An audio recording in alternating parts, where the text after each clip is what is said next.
Welcome to the Art and Alchemy Lab, a podcast that explores transformation through creativity. I am your host, Allison Adams. I will be speaking with modern alchemists, artists, healers, and visionaries who have learned to transmute lead into personal growth and spiritual gold.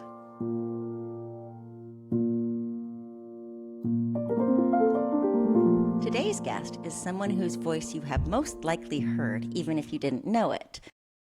Brina Palencia is one of the most recognizable voices in anime dubbing. She played Chopper in One Piece, Ciel in Black Butler, and Tuka in Tokyo Ghoul. And that's just the start of a very long list. You may have even spotted her on The Walking Dead. I met Brina just a few months ago when we were both guests at a comic convention, and I was delighted when she immediately said yes to coming on the show to talk about alchemy and the art of acting. Brina isn't just an actor, she's passionate about singing and music making as well, and she's a huge fan of monsters. She's channeling all of this into a new Halloween album for her alter ego, Millie Muerto, monster expert extraordinaire. We're talking choreography, video songs, and a healthy dose of all-important shadow work. In this episode, we talk about the long game of overcoming insecurity through maturity and staying true to yourself in such a high-pressure industry through maintaining personal creativity and making bold choices. It's my absolute delight to welcome the one and only Brina Palencia.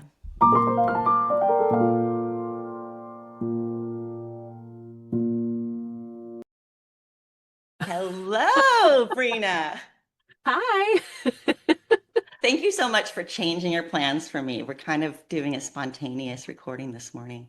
Yeah. So it's 8:15 almost for me on the West Coast, and it's Yeah. And I'm in 10:15. Texas, so it's almost 10:15 for me. So I met you like a month ago briefly Yeah. at a convention because we're both voiceover artists, Yeah. and you were a big deal. Uh, Um, yeah, because they're like, oh, we're gonna have a show tonight at the end, and Brina's gonna bring her band out, and there's a whole party at the end. I'm like, I thought she was just signing autographs. She's like the show. So you're a big deal. So thanks for coming on, famous oh my person. gosh. Hello. That's so funny. So I was a huge Dexter's Lab fan. So yeah, meeting you was very exciting to me. To me, you're the star. Oh, So yeah, there were a lot of people at that convention that were very much representative of mhm. my childhood. So I loved that convention. That was a really good convention. I had an Mhm. amazing handler. I loved the people I met you. And I have a feeling that we will continue to be in touch because as I was sort of going over what you've done, you told me you'd done a podcast in the past and everything. I was like, Mhm. ooh, she's on the woo-woo side like me. It's true. Yeah. And so I thought it would be interesting if I just pulled a tarot card before we I would love started. that. I Yeah. thought you might like that. So let's see what we have. And it's not the main theme because obviously I have to bring my own work in. But I was listening to your old podcast, But I'm Spiritual, Yeah. and listening to you and your friend talk on there was so cute. But your joy around tarot is just, yeah, that's why. Yeah, I love tarot.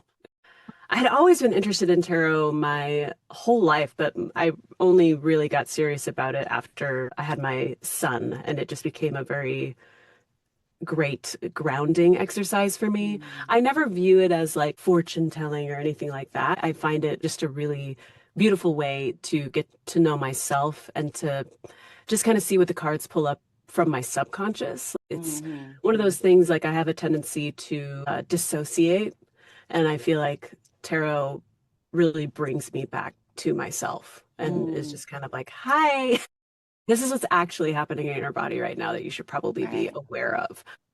Yeah, I it love it. creates kind of a prompt too, I suppose. It's kind of like, Mhm. oh, what perspective could I take from this card? Yeah, Which like why do pulls a I whole, view this card this way today?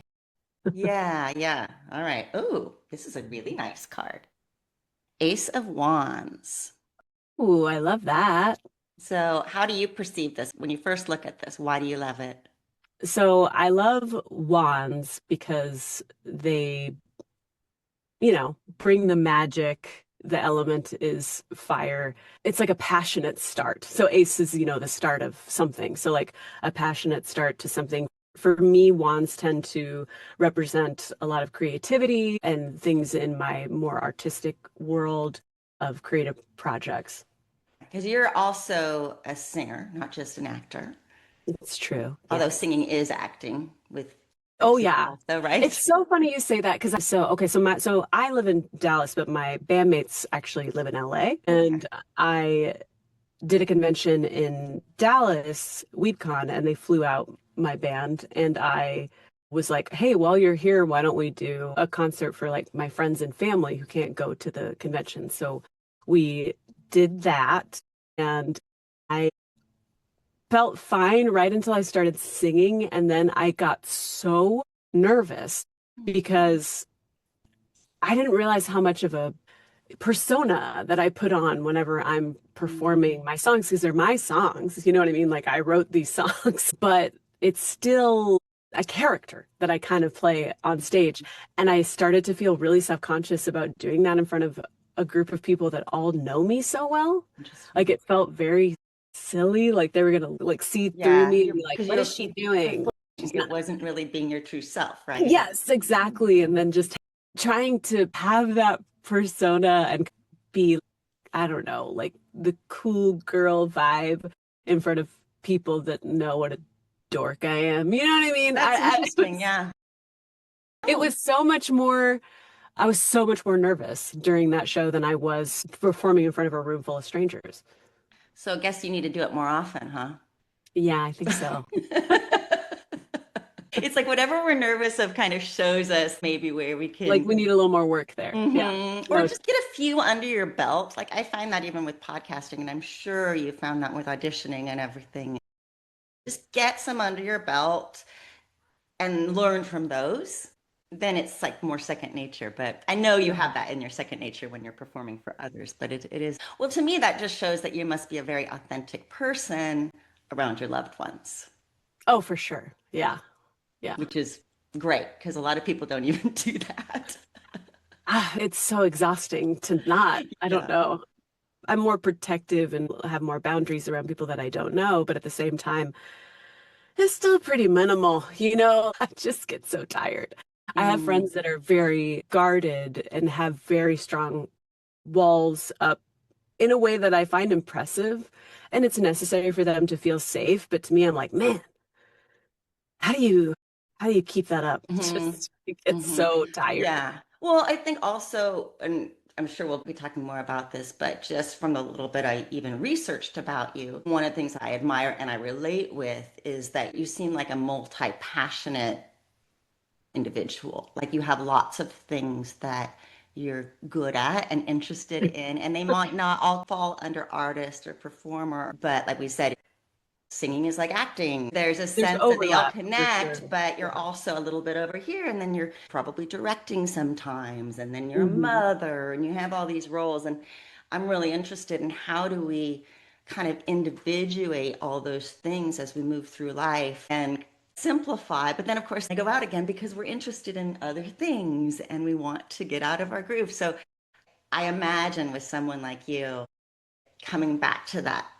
you're probably very grounded actually in your authenticity because otherwise it would be all over the map. You have to come back to who you I guess are. that's true. Yeah, there has to be some sort of through line in all the different things that I do, and that through line is me. Exactly. I can't keep track if I have Right. too many different versions of me. I kind of have just the one. And so, acting wise, and I do want to talk about this more as we go, but now since we're already talking about this, so you do a lot of voiceover, a lot of anime and games, probably. I've done Um, some video games, yeah. and you're a singer and you have a band, and it's wonderful. But I have to say, as I was looking last night, I was like, what has she done? What has she done? Oh, she was on Walking Dead. I was, yeah, just for one episode.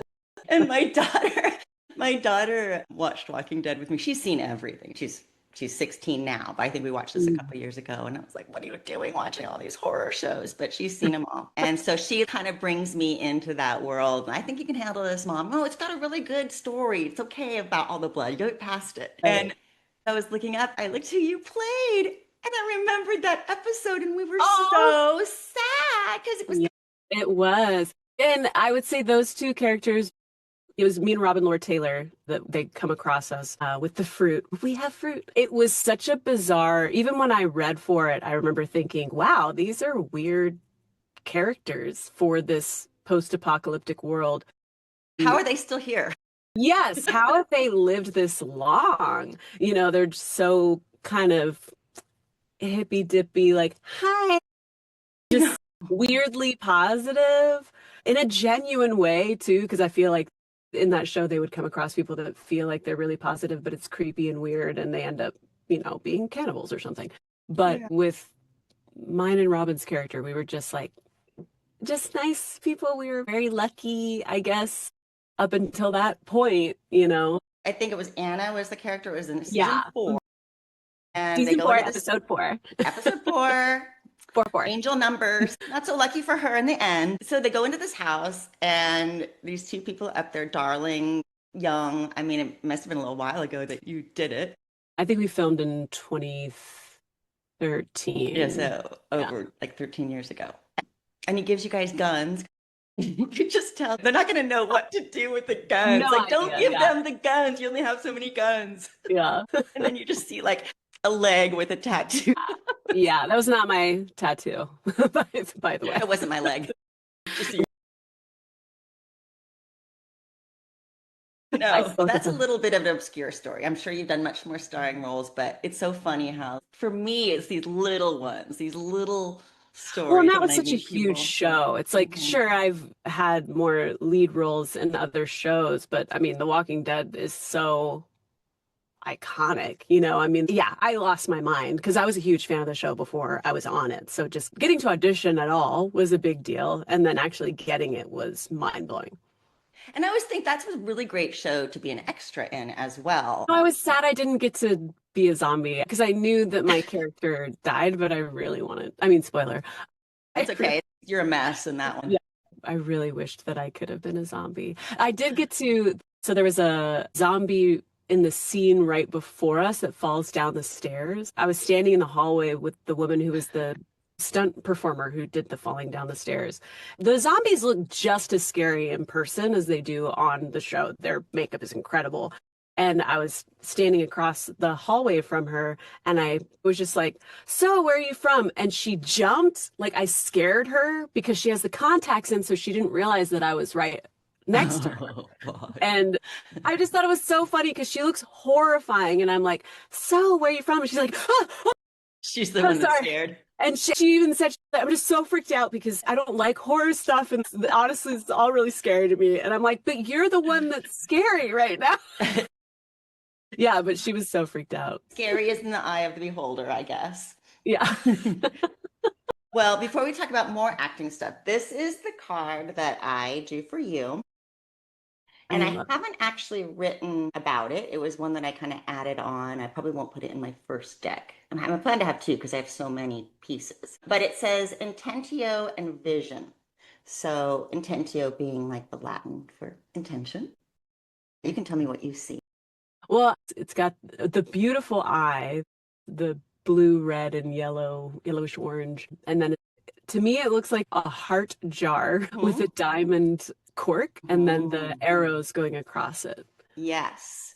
Yes. And what I was thinking about it too was that the white part could be kind of like a blank slate. And then this eye, I really love eyes as a It's very symbol. hypnotic the way that you painted it. It's very hypnotic. Yeah. But I also wanted it to look like a target. Oh, yeah. Yeah. And with the arrows. Mm-hmm. Yeah. And also with the arrows, I guess, maybe I'm stretching it a little bit, but it kind of gave the feeling of the 4 corners. Yeah. The diamond cork really sticks out to me. I feel like that kind of heart shape often has like a flame on it. I like the diamond.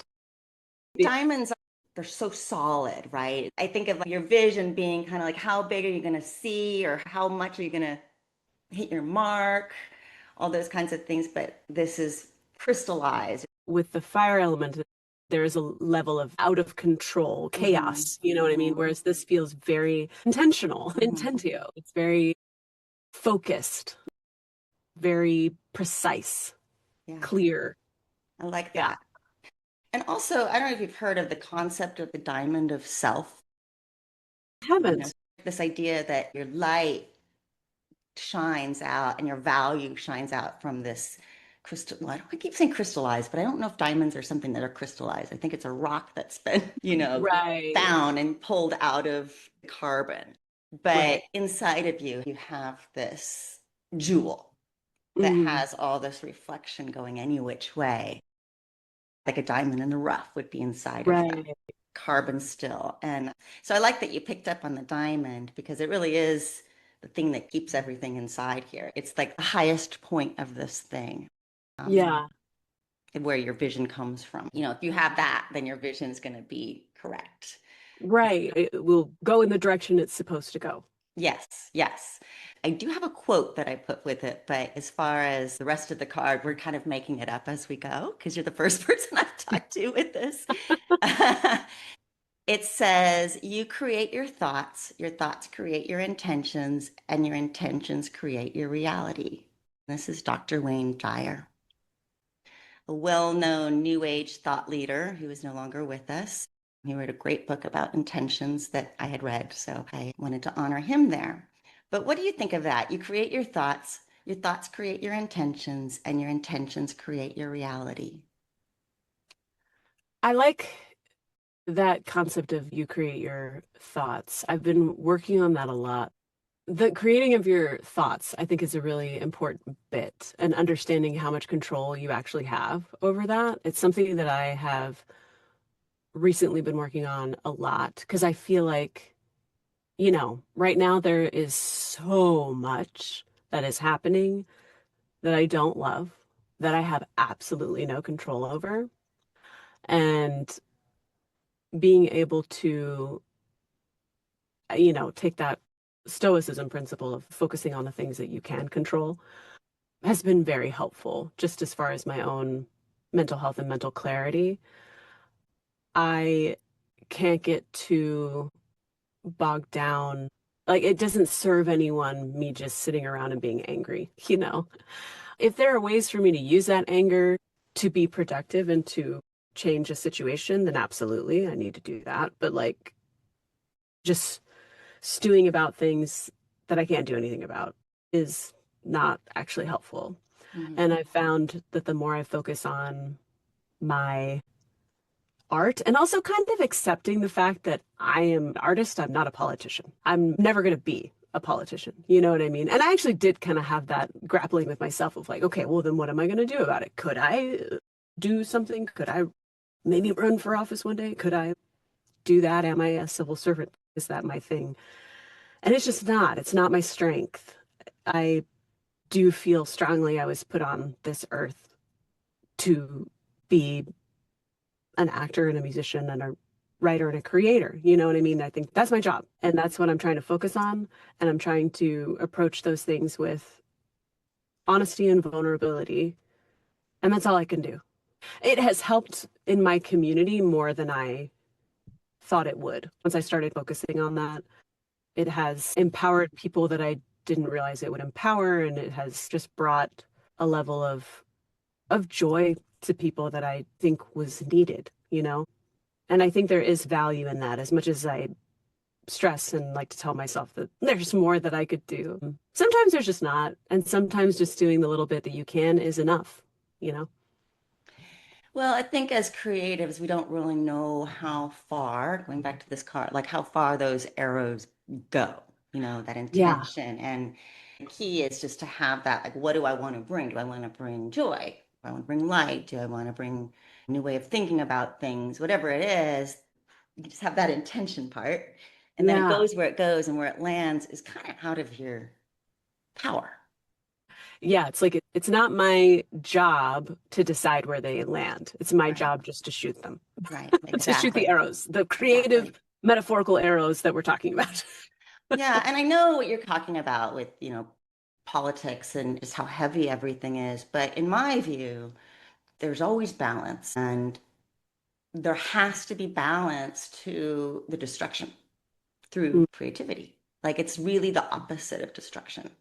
And so as things are being destroyed, you can also be the side of, the laws of how these things work, the universal laws. There's so much darkness, there's got to be light also. Yeah, It might yeah, not yeah, be yeah. showing now, but that's being developed. Or you can think of the seasons, like where do all the leaves go in the winter and Right. then they come Yeah. back. So it's hard to keep track of that kind of universal concept when we're being inundated all the time with destruction or the fear of destruction, because our fears will keep us from really keeping our intentions clear because we're being Yeah. distracted. And what I'm hearing from you is, and I saw this even when I started to look and see all the things you've done, like you probably just started going to work. I'm in Dallas. I've got this anime voiceover job. And then later on, you get to go to these conventions and get to get the feedback of what your work did and how much joy that brings to people in a world that is constantly trying to suck the joy away. Yeah, it's honestly mind-blowing because I mean, you know how isolating being an actor, particularly a voice actor, is because you're just oftentimes in the booth alone. If you're lucky, you've done a lot more original animation than I have. I would imagine you guys get to record I together, haven't done it for a long time, and so right? things have changed. But Yeah. yeah, I'm listening to people's stories, and it does sound kind of isolating. Yeah, and so when we do go to conventions, it's always a shock that, oh, right, people actually watched this and it meant something to Mhm. them and helped them through really hard times, It's an honor, but it's hard to quantify and it's hard to know. Because there are things that I've done that people will come to me and be like, oh my God, this changed my life and this helped me get through XYZ. And it'll be something that I thought was the most vapid, meaningless role that I had ever done. And yet it really helped people. You never know. So I've kind of stopped judging anything that I do and just if it resonates with me, then great. I'm happy to do it. And hopefully that means it'll resonate with someone else. Right. But yeah, there's no way to know. I've heard it said before that sometimes the greatest rebellion you can show is joy, Mm. like finding joy in times An of, act of resistance. yeah, yeah, in times when oppression is rampant and when, just like you said, the fear of destruction is always looming. The greatest act of resistance is joy. I love being able to help with that, but then I also feel like a big important role for actors and musicians especially is giving people permission to feel. Mm. Everybody's busy as hell, everybody's got tons of jobs, everyone has kids or caretaking someone or just trying to caretake themselves and Yeah. having to work 4 or 5 jobs just to make ends meet, and people don't have time to break down. And so I myself included, and I know a lot of other people will schedule cries. Really? Yeah, just schedule like, all right, this is, here we go. I got 10 minutes. And sometimes it really helps having that song or having that show or whatever that gets you to that place and it gives you that permission to just Mm. feel those feelings for a little bit and get them out of your body, get I you like through to the think day. of that as the catharsis. Mm-hmm. It's a word that I actually kind of learned while I was doing this series. I mean, I knew what the word meant, but I hadn't really gone into like the Greek of it, the early days of where this word came from. And it came from the old Greek theaters where they would have the actors and the chorus doing their tragedy or comedy. And the people would come and they would learn about the politics, they would learn about the history, they would learn about the mythology. But when the hero is up there dying, they're feeling that fear of death and that grief of loss and all the things together, like in a church, like music will bring that together sometimes, or at funerals, you get this collective feeling momentarily for a short time. And then Yeah. they go back, and the actors are really the ones, they go through all this experience, even though they're acting, to serve the audience in public at that time to release a little bit so they could go back on with their Yeah. jobs Yeah. Yeah. or whatever Yeah. Yes, they're not exactly that. really the hero on the stage, but everybody has that piece of the hero in them, right? Yeah. So Ab- what you're saying reminds me that this has been going on with actors. It's a very shamanistic approach to looking at it, but this is really the storytellers as healers that's been there since the beginning. Absolutely. It's the whole point of it all. Mhm. Yeah. Yeah. That's awesome. I love So that. I what didn't do know you that do about to her get either. yourself there? Like you said, you go listen to a song. I've never heard of somebody just taking time and saying, oops, I Scheduling. only have so much time. Here's my scheduled breakdown. Exactly. I gotta Um, go cry. I'll be back and laughing with you tomorrow. yeah. Today's my cry day. It's like leg Yeah. day at the No. gym. Well, for me, it kind of comes more from maybe writing a song or coming up with lyrics for how I'm feeling, or even, yeah, maybe even writing a scene. For me, it tends to be more like I can process through writing, Mm. either music, sometimes scenes, but typically music. And a lot of times it's songs that I don't even have any interest in releasing publicly, but they're just for me to be able to understand what I'm feeling. And then sometimes it is just picking a song that I know makes me cry. Do you have any There's that come off the top of your head? recently there's one, Rosalia, the Spanish singer. She has a song, Magnolias, that oh my God. The first time that I listened to it, I just sobbed. And then once I find a song like that, if I have time, I will just listen to it over and over again and see how many times I can listen to it and still cry. Mm. And I still, like, even when I think about, there's one line in particular that's like the climax of the song. That's, y lo que no hice en vida, lo hacéis en mi muerte. And what I never did in my life, you will do in my death.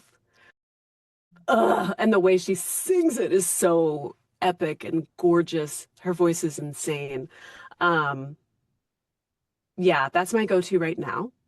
I love that. I love that you have these cathartic tools. Yeah, I think that's a really valuable thing to hear, actually.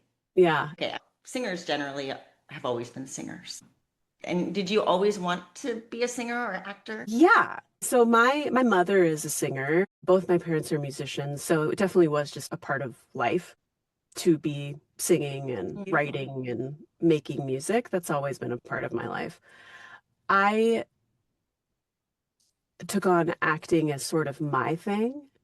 And, anytime parents sort of try to force you into anything, there's a little bit of it doesn't feel like it belongs to you. Yeah. So I had some hangups about music for a long time, which is why I think it took until I was, 40 to put out my first EP. But yeah, acting was very much my choice and not anything that anyone in my family had ever done seriously. And so that has always felt like a very personal journey and an important one for me to kind of gain my independence and find myself. So yeah, I I definitely always had interest in being an actor. I don't know that I ever knew that I would be successful at it or that it would actually become a full-time job. I When I was in college, I went to community college first, and I was working at a dry cleaners, and I kind of just thought, oh yeah, I'll just have jobs like this, and then I'll do community theater, and then maybe I'll be able to save up money to sometimes go on trips, and that'll be my life. That's kind of what I assumed. And then I got into anime dubbing very young, right out of high school. And I didn't get a featured role until I was 20. So I had been auditioning for 2 years before I actually got anything meaningful. And the first role I got was Nina Tucker in Full Metal Alchemist. And that was a big turning point for me because I befriended Colleen Klinkenbeard, who is, a powerhouse for sure. And at the time, she really took me under her wing, and I often say that I owe my career to her. I owe my career to a lot of people, but her and Mike McFarland cast me as that first role, and then in many ways Mike kind of took me under his wing as well, and they were both really great mentors. But Colleen especially, she ended up hiring me as a director whenever I was 22, I think. And that's really where I learned how to voice act really well was directing, having that perspective on the other side.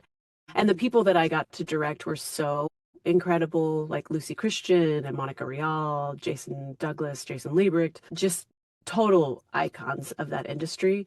And I remember directing them and just thinking, this is why you always get cast. This is how you work well with a director. But yeah, so that's kind of where that took off. But That's interesting. it was definitely a learning curve because I feel like a lot of singing stuff came sort of easily to me. Like in high school, I lettered in choir 7 times. I was an all-state choir Seven twice. times? What does that mean? Like once a semester or something? No, there were like different ways that you could letter. If you were in varsity choir in 10th grade, you lettered. So I did that. If Like you when you get your jacket? Yeah, No. I never wore it because I was too punk rock, but I had it. And then I did like solo and ensemble. Like if you get a one, which is like the highest rating, it's solo and ensemble, then you letter. So I did that in both solo and ensemble, like 4 times. Hold In on, high one, school, that's what two. you're given. If you're creative, you're going to find the most creative spot or the place that you can kind of show your skills, build your skills. Maybe a teacher notices you, whatever. Yeah, But you're still, finding your way. And a lot of schools don't have an acting department or they only have this choir or whatever. So we yeah, just do our best in that area exactly. too. And the choir at my school was awesome. It was really good, and it was really well known in the Texas area. And then the theater, not so much. They Where did you had go a to high theater school? class. I went to high school in Weatherford, Texas. I went to high school in Duncanville, Texas. Oh my gosh, that's right. That's right. Yeah. Yeah. And their band was their big thing. Yeah. Gotcha. Yeah, yeah, I yeah. wasn't in the band. I was in the acting. I was in the Yeah. thespians. Yes, the thespians. Yeah. We had a theater class, but we had a different teacher every year that I was there. So it never Mm. got its footing. I think right before I went there, they had somebody that was great and they actually did pretty well and like went to state UIL. I'm like, oh, I'd only been a And little then right older. after that, as Yeah. soon as I was there, then it just kind of totally tanked. But yes, definitely singing became my thing and that was easier. And that is what I got my degree in. I went to University of North Texas. I I went went to to the the University University of of North North Texas Texas. for Are you one year. kidding me? And is it Phil Parsons? He's a Yes. voiceover actor. I met him at that same show as you. And he went there for a year also. Oh my gosh, I did not know that. Mhm. That's wild. Yeah. It was a great school, great music school too. But yeah, that's what I chose as my major because it was easier. It was Mhm. just easy. And so I remember trying to decide between theater and music. And literally my deciding factor was, well, if I major in theater, then I'm gonna have to build sets. And I don't want to. So I'm just gonna do music. The quote unquote Yes. hard thing in a music degree is Yeah. music theory, but I love music theory. And so I was like, it's a cakewalk. Well, it sounds like you were still kind of in that mindset of like at the laundromat, like, Right. oh, if I do this, this means I have to do this. Like I would have to work a Yeah. small job. It's always going to be hard, like what's the Right. least Yeah. hard thing to do? And I did the Yeah. same thing. I ended up going to Cal Arts. I started at North Texas and then I left and I went to Cal Arts in LA. They What did had you all, study? I studied theater. Theater. Okay. But part of the reason I went there was because they also had an art department. And I studied art Mm. actually at North Texas too. I was in theater the first semester, and I think I was just annoyed. I think I was just annoyed with the people. I mean, theater people can be the Yeah, worst. I And still I count myself as one of them. But yes, same. it's true. Same. We can be pretty obnoxious. What Yeah. that's what's so fun about doing conventions because I get to be around the theater people on like a small level. I Right. get to have all this extroversion. It's so fun. Talk shop, feel like I'm one of them, even though I haven't been acting for a long time, and then go home. But Yeah. with theater, you're constantly like, oh my gosh, I have to be in this play and show up with these same people, Right. every day for so long. And it's bonding, but it's just like I have that piece of me that likes to just be a hermit and watch what's going on the Yeah. outside. Absolutely. Yeah. So yeah, you got to find balance. Anyway, back to the art thing. I'd always drawn and painted. I was probably, I don't know. I don't know what I was a natural at. It's hard to know You just hear Hmm. what people tell you and what you like. But I chose to do acting rather than fully focus on art. And this is so silly sounding now because I thought, oh, with art, I'm going to have to always come up with my own ideas and I might run out of them. And then with Oh, that's acting, such a young people will thought. tell me what to Yeah. do. And so I don't have to run out of ideas, not realizing that actually I'm more of a person that likes to make my own stuff rather than follow directions anyway. Yeah. But at the time, I didn't know Yeah, how it worked. Ended it's up a going very that way. young thought. Yeah. The older I've gotten, and I'm sure you've experienced this, it's like now I feel like I can start to categorize. That's a young thought. That's what you think when you don't necessarily know how the world works. Right. Yeah. Those intentions are there, kind of, but they haven't solidified into the diamond, they Yeah. the young thought. And as an actor, I suffered a lot because of my immaturity, really. Hmm. And I mean, the confidence kind of came later in life, like, oh, that was a young thought. That wasn't Yeah. the whole reality. And I feel like I'm only just getting there now in lots of ways because I'm Yeah. thinking, well, I'm planning to go back into the voice acting field just because those are all the connections I'm making. Right. Yeah. And I don't really care like I did when I was young. I don't Which care. is probably making you an even Yeah, better because I'm an actress. artist. I'm at the end of the Yeah. day, I just want to like make stuff. But if Yeah. that means like creating some voices, I mean, I know it's an incredibly difficult field. Any acting is, any of the arts. It's There's so always much tough. competition, but I'm curious to go into it with an adult mind, Well, young I think it's the mind. rejection doesn't hit as hard. Absolutely. Because once you're older and you just know who you are and you're confident in Mm-hmm. who you are, it's so much easier. Because, yeah, it's so much rejection and Mm-hmm. so much of people telling you that your being, you, yourself, is not good enough. Right. And you had 2 years that you auditioned before you got a job that was meaningful, you said. And I don't know if I would have had the skin for that. So I kind of got I out. I did almost quit, and I've told this story before, but Sunny Straight, who's another one of my straw hats on the show One Piece that we're known for. Oh, yeah, she's in Um, One Piece. yeah, yeah, One Piece. But Sunny, who plays Usopp, before we were ever friends, I had auditioned for him probably like a year and a half in. And I remember going into this audition and thinking, if I don't get something, if I don't get a role from this audition, because I had been auditioning for so long, getting nothing, getting nothing, getting nothing. And I was like, if I don't get something this time, I am just not meant to do this. I'm not good at this. This is not Yeah. meant for me. So I'm going to audition. This is going to be my last audition. If I don't get anything, I'm done. I give up. And Sunny was the one running those auditions. And he pulled me aside after and he said, I'm not casting this show. I'm just running these auditions, but I just want you to know you're really good and you should keep doing this.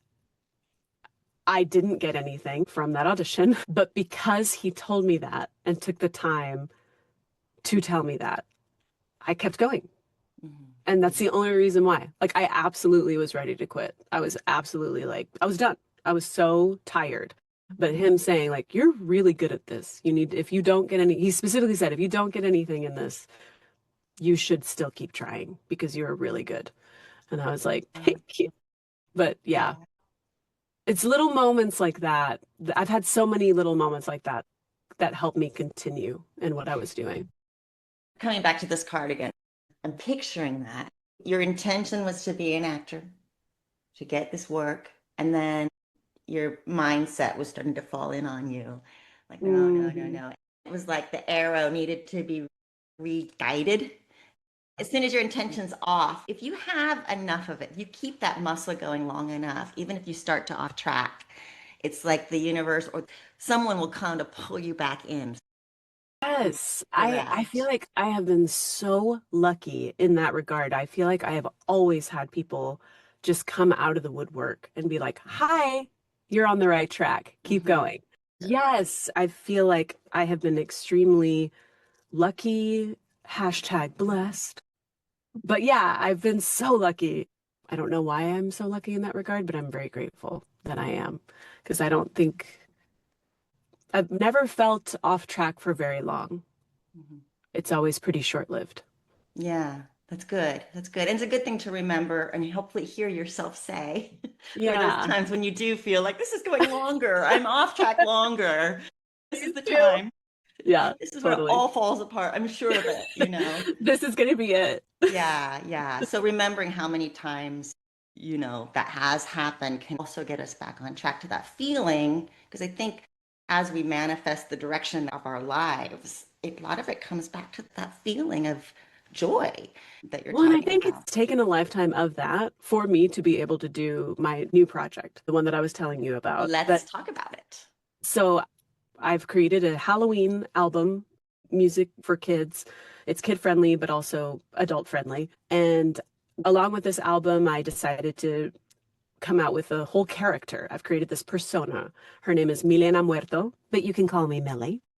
She's got a very distinct look, very distinct voice, and we are doing 10 music videos. So it's 10 songs on the album. So it's 10 music videos that are just fun and silly. And I even had to learn choreo, which I'm a terrible dancer. I actually used to want to do musical theater, but I was so bad at dancing that I just didn't. That was one of those where the universe was like, you're not on the right track with this. You Yeah, need I can dance at weddings really well, but don't tell me how to totally. dance. Yeah. Oh my God. No, it's never been my strong suit, but my friend Mindy Neindorf is my choreographer. She's an incredible dancer. She's also incredibly patient. She adjusts to my skill level, which is nice. So it's been fun to sort of stretch myself in that way. And then also with every song, I'm going to have an intro where I sort of talk about this philosophy of monsters that I've developed. So in the world of Millie, monsters are real, but they are created from us. So when we have big feelings, there's a vortex that can happen of energy. And in that vortex, a monster is born. And at first, they're very small and cute and manageable. But if you ignore them or neglect them, or if you're mean to yourself or other people around you, the monster can grow and grow and grow until you Yeah. can't ignore it anymore. And it becomes scary. And so, the whole thing is a metaphor for your own shadow Got it. self and facing your shadow and getting to love your shadow and working with your shadow by being kind to yourself and others. And I am terrified because I've never gone so hard on a project. Usually any project that I've had, it'll be just music. So it's like I have my album and it's just me, it's my name, or I'll be an actor in someone else's project, or I will pair up with someone and we'll create something together. Whereas this, it's absolutely a community effort. Don't get me wrong. I have a lot of incredible artists that are helping me with it, but I've never created a full persona, based an entire show around her that involves singing and dancing and acting. You know what I mean? I've never done that before. And it's terrifying. It's also weird doing essentially a one woman show. This is all going to live on YouTube, by the way. So it's like doing a one woman show and filming stuff that is supposed to be funny, but like typically my film career has been a little more on the serious side. I haven't done a ton of comedy and it sucks doing it on camera because no one can laugh. You have no Mm-hmm. feedback because everyone has to be quiet so that the audio isn't messed up. So I'm doing all this silly stuff and everyone is completely silent and I just have to trust in myself. And I think 10 years ago, I would not have had the wherewithal, the confidence or belief in myself to be able to continue. I feel like I would have really gotten into my head about it, but I think right now it's very much just like I just have to do it. I just have to Yeah. go. I have this thing I want to create. And it's wild because it doesn't feel like it's even coming from me. It feels like Millie is her own entity that she's like, hey, make me. And just as I go along, it's like she's telling me what she is trying to accomplish and what she wants to do. And I'm very much just a vessel, which is the most woo-woo way that I could describe creating a character, but it is how it feels. It's really fun and really terrifying. Yeah. Like we said before, artists are like the shaman. It's a medium. It's a Hmm. channel. Like you've opened yourself, like, I'm sure you feel that when you're singing, Yeah. where is this coming from? What ancestor in my DNA is this? Right. And you're obviously doing archetypal work with the monsters. Mhm. So it's very meta, isn't it? It's like this Yeah. other archetype shows up demanding this or asking this of you. And then inside of that, she's pulling out all these other little archetypes of the monsters. So Right. Yeah. it's yeah, it's a macrocosmic character in a way. Yeah. Yeah. Totally. But I think that's, again, looking at this card, like that intention of, okay, I'm going to serve the muse, even Yeah. if I don't know if I'm the form. Because a lot of times I think we're like when you're younger, you look around, oh, what do people expect of me? Or what does Right. people like that kind of character? So I'm going to dress that way. Or, Right. and you're kind of, it's like from the outside in, like you're masking. You're like, oh, Yes. I Yes. got those people are so funny. If I act like that and get a laugh, that means I'm funny. But from the other way out, it's like there's something where you're actually embodying, which is, the magic of it all. And ultimately, Yeah. what you want to get to as an actor or as a singer Absolutely. is that space Sure. where it can come through. For sure, that young person thought of like acting is masking, and it's not. Like Mhm. really good, meaningful acting is you channeling. Like it's you completely removing all masks and concepts of who you are. That's the thing that I've really learned about myself, is to not limit how I think I am perceived or limit what I think I could quote unquote pull off, you know? Because just the look of Millie is very, it's like a kind of 1940s inspired meets Tim Burton meets Elvira. It's a very stylistic choice that I think I never would have thought myself capable of, but it's what was demanded. You know what I mean? It's like that's what Millie is and that's what she wants. And who am I to get in her way? That's I'm just right. here, you Yeah. know? Whereas, yeah, when I was younger, I think I would have been really self-conscious of that choice because it's too bold and I didn't see myself as that bold. Or I would have like kind of gone the opposite way and used that as a mask versus letting it come out of me. You know what I mean? Just to validate what you're saying. And I think it'll be good for people to listen to, what you're saying, because I think people think, especially with successful actors, people who they know their name, they've seen their work, they can kind of like put them on a pedestal and not realize how much insecurity has to be dealt with constantly. It's part of who you are. Your Mhm. insecurity is part of who you are. And you either let it overtake you like the shadows, Yes. or you get to a place where you overcome it all the time. And San is, I think she was one of those first like triple threat actresses that got awards for Mhm. everything, Mhm. singing and dancing and acting and writing. She was huge, but she had stage fright, and she's Yeah. like famous for being really shy on stage. And I just think that's so good to know.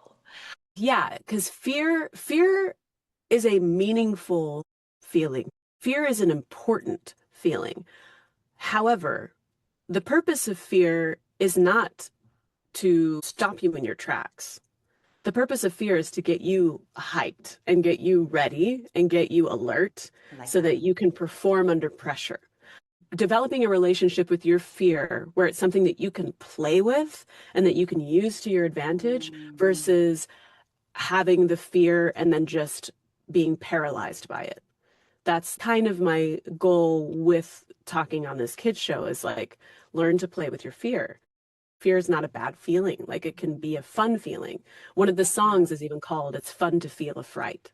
And my acting coach, Stephen Anderson, always points out like the physiological response between fear and excitement is the exact same. Your heart rate goes up, your palms yes, might get sweaty, you might even be kind of shaky, but that's the exact same as right. excitement. It's just the story that you tell. It's that choosing how you feel about it. You know what I mean? It's like you can sit there and be like, oh my God, I'm so scared and I don't know what to do. Or you could be like, oh my God, I'm really excited. This is Right, so right. intense. I can't wait to do this. You know what I mean? That's why they say, well, my therapist, I should say, said, I don't know if they say, that like love at first sight is a trauma response. Because it's Whoa. like the feelings that you get are like, whoa, something like I'm so dysregulated all of a sudden. It must be a good Yeah. thing. But it's the same feeling. But it's the same like cortisol spikes as you get Yeah, when you're like, whoa, what's just happened? And yeah, so a lot of times we'll do things when we're in that heightened place, which are much better to do when you're in a neutral place. right. Oh, wow. I love that.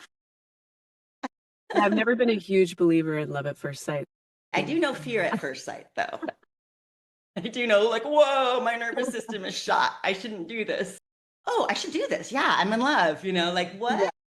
Yeah. Very fine line. But that's amazing. That's just amazing work. So we're going to see it on YouTube on your channel. Yeah, Millie Muerto is the channel, Okay. Muerto. Oh, and Millie is spelled Mili. Okay. Yeah. Are you going to have a different face or anything? Is it, or Well, yeah, it's very, very strong makeup. Honestly, it looks like drag. And even my wig person is a drag artist. And my makeup artist, Laura Lamonaco, she works a lot on drag artists as very well. cool. So it's beautiful, but I don't look like me. Yeah. You would not recognize me for sure. Yeah, so and a wig. And then I have my friend Victor Brockwell has made gorgeous costumes. There's one in particular, he made a really beautiful jacket that's kind of her signature look. He literally just learned how to sew couture because he wanted to and just wanted to challenge himself. And I got to be his guinea pig for that. And it's stunning. The jacket is ridiculous. But yeah, so the look of it is very nostalgic, I feel.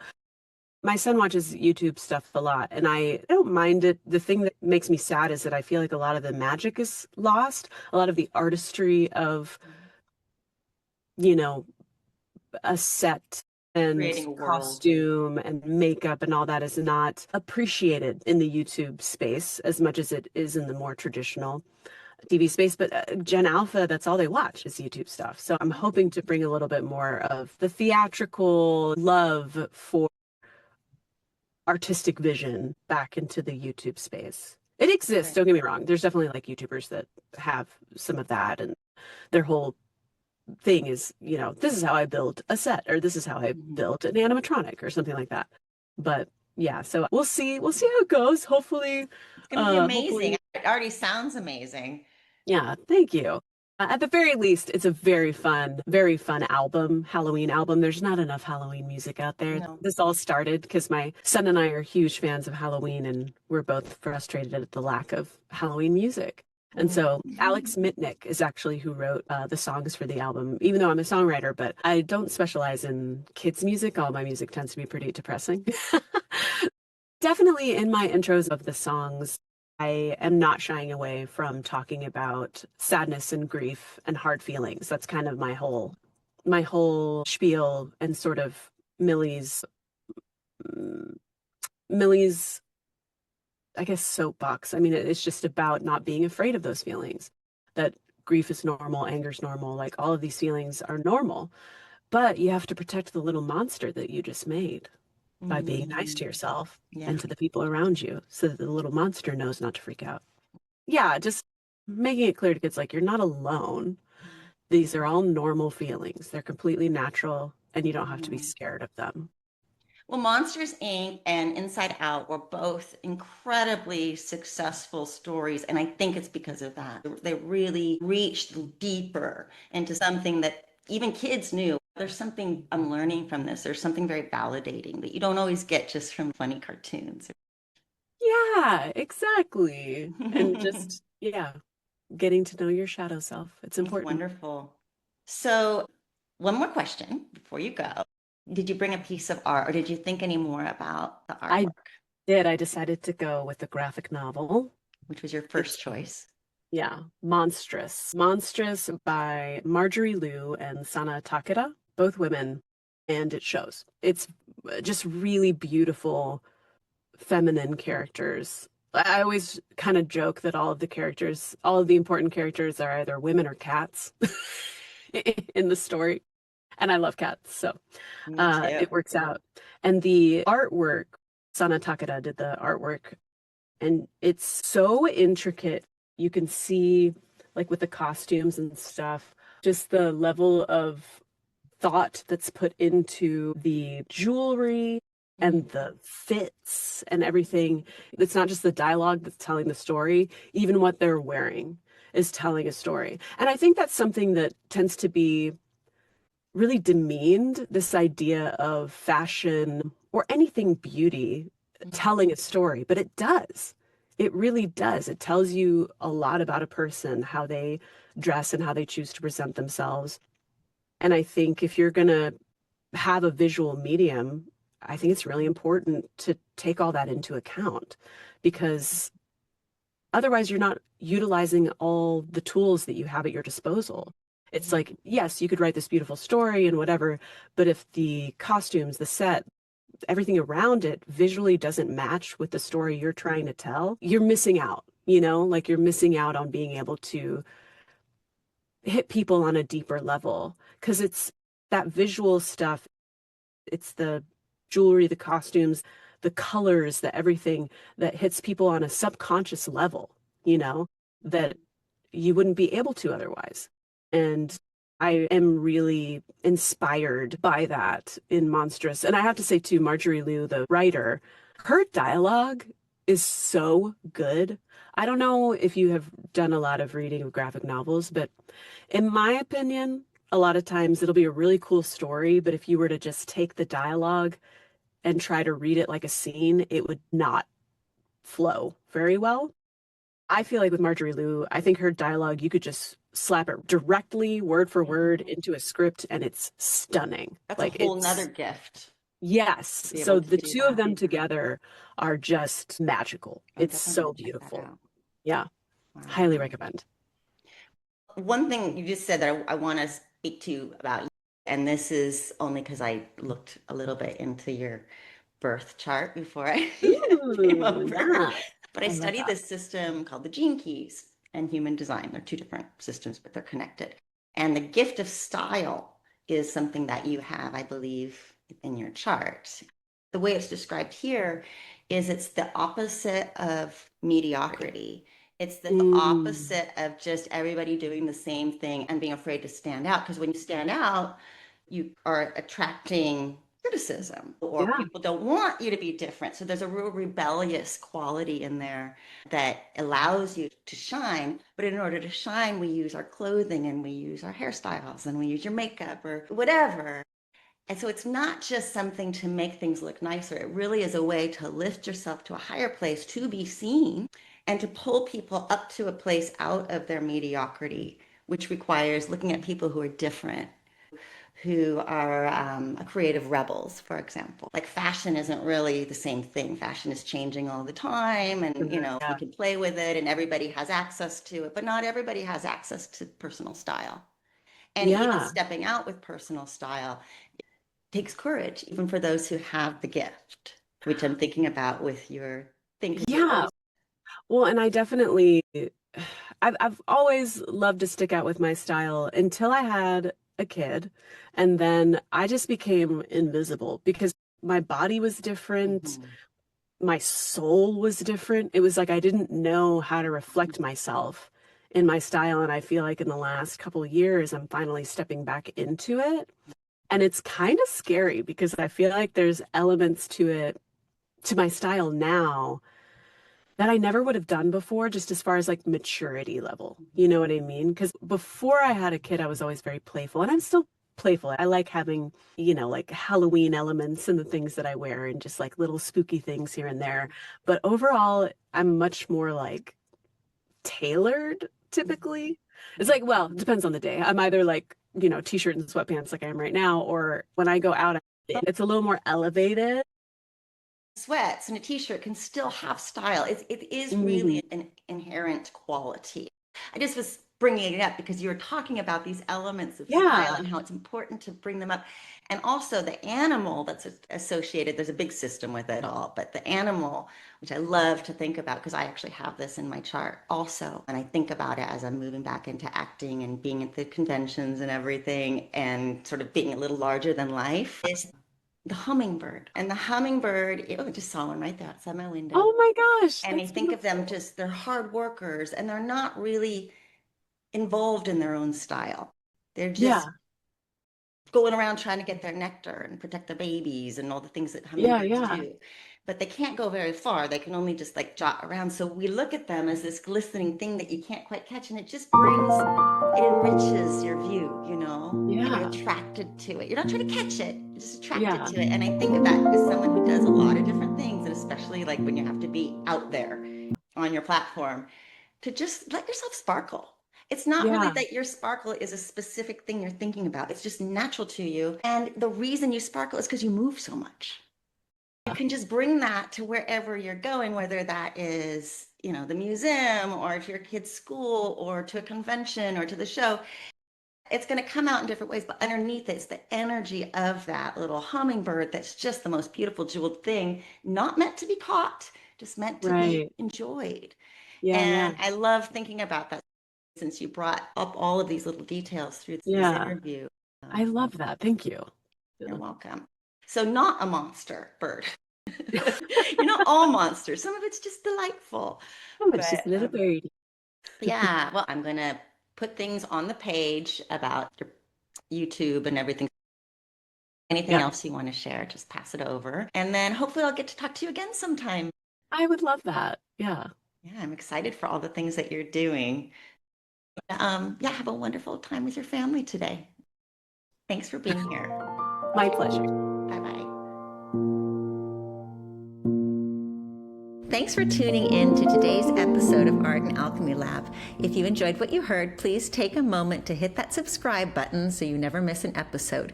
Your likes, shares, and reviews help this podcast to reach more people, and it means the world to have your support. Until next week, stay curious, everyone.